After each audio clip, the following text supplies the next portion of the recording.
Welcome to This Explainer. Today, we're diving straight into a massive clash over taxes across the Atlantic.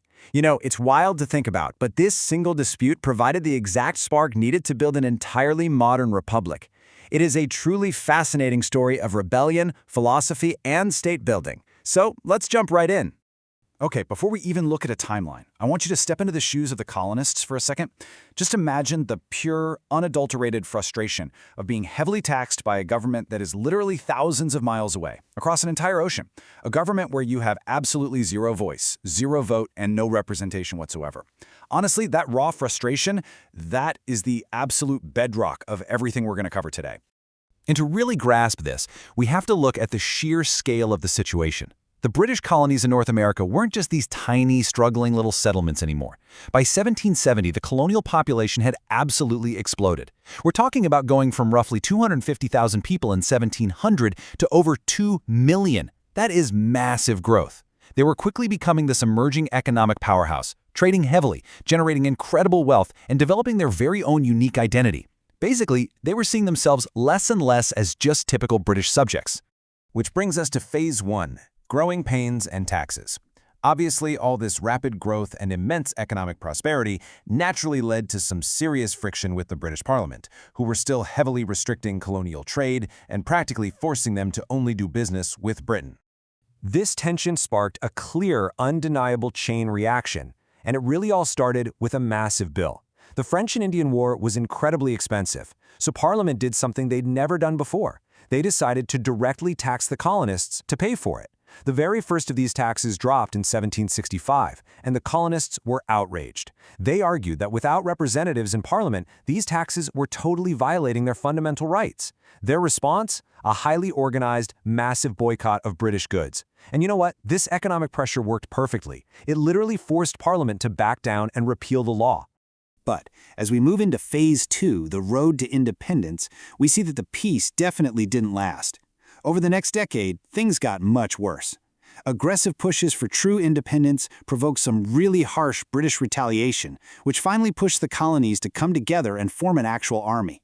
The ultimate tipping point arrived in July 1776, when the colonies made it official with the Declaration of Independence. Drafted by Thomas Jefferson, what's so brilliant about this document is that it wasn't just a simple breakup letter to the king. It was deeply rooted in European Enlightenment ideas. It explicitly outlined to the whole world exactly why they had the fundamental right to govern themselves. So that kicks off Phase 3, winning the revolution.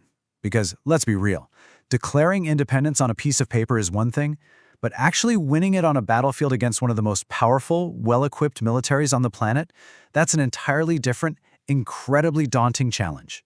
And the ensuing struggle was absolutely grueling. The war ignited in 1775, and despite having a pretty poorly equipped army, the colonists just had immense determination. The fighting dragged on for years, all the way until 1781. Ultimately, the Americans secured victory for two huge reasons.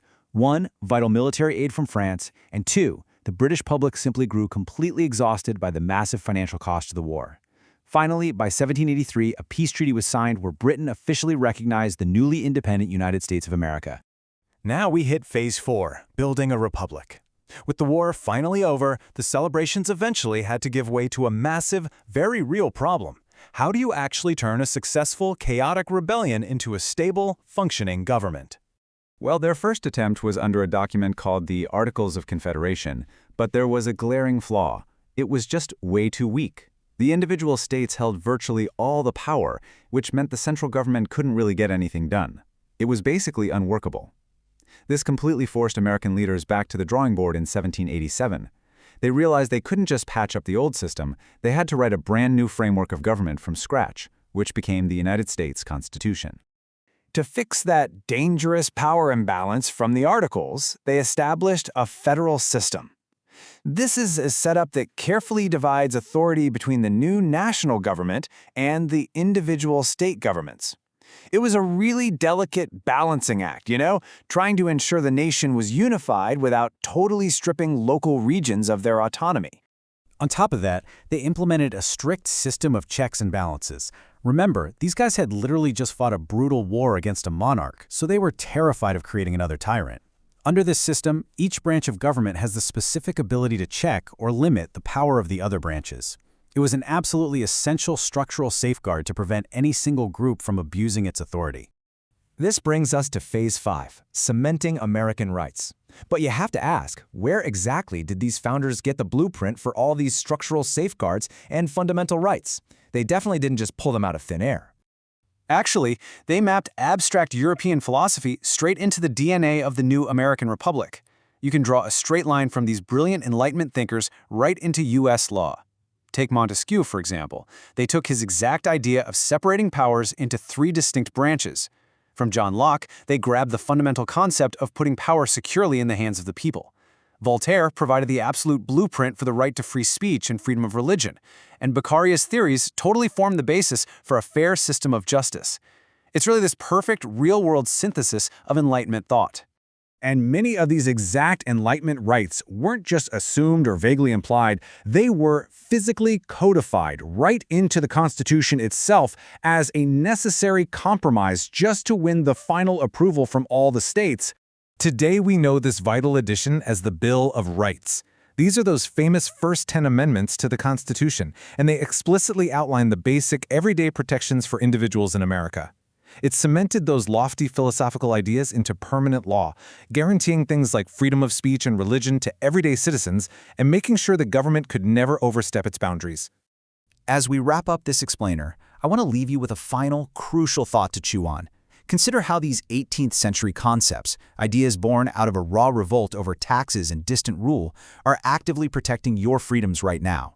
And ask yourself, what happens when this carefully designed system of checks and balances is truly put to the test in our modern world? The American Revolution isn't just some dusty chapter in a history book. Its architecture is something we're living inside of every single day. Thanks for exploring this with me, and never stop questioning the systems that shape our world.